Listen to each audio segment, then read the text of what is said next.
لسګونه زره کسانو کولون ښار کې د آلمان د ښي اړخي ګوند AfD د کډوالۍ ضد سیاستونو پر ضد لاریون وکړ. لاریونوالو د دغه ګوند د کډوالۍ ضد سیاست خلاف شعارونه ورکول. دا اعتراضونه دغه راپورټونو تر خپرېدو وروسته پیل شول چې په آلمان کې د ښي اړخه څیرو له لوري د کډوالو د یو ځای ویستلو طرحې په اړه خپارې شوي وو. په دې مدني اعتراضونو کې یو شمېر کډوالو او هغو آلماني وګړو هم ګډون کړی و چې د کډوالۍ مخینه لري. د لاریون ته ورغلي یو شمېر افغان کډوال وایي چې په آلمان کې نجات پالنه او افراطیت ځای نه لري.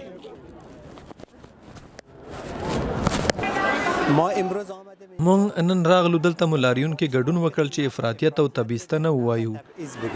مردم فکر میکنم نگران از این هستند که اگر دوباره زه فکر کوم خلک دا اندېښنه لري که چیرې یو ځل بیا په آلمان کې نازي پرستي او سادیستي تقویه شي، ښایي آلمان یو ځل بیا د نازیزم په طرف لاړ شي او یو وار بیا آلمان د نړۍ له هیوادونو سره په تقابل کې واقع شي.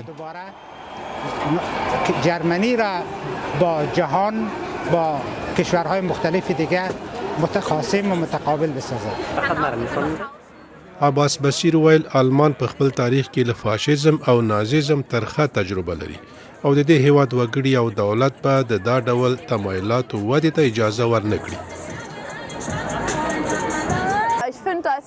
AfD د آلمان لپاره بدیل نه دی. نجات پالنه هیڅ وخت بدیل نشي کېدی.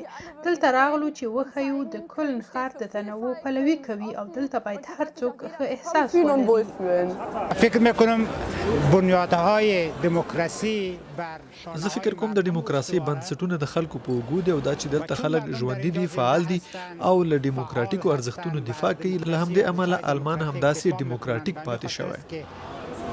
کشور آلمان همچنان دموکراتیک باقی مانده.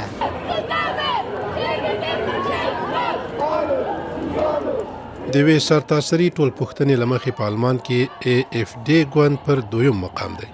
د نظر پوښتنو له مخې دغه ګوند د آلمان په ختیځ درو ایالتونو کې چې څه کال پکې ټاکنې کیږي مخکښ دی.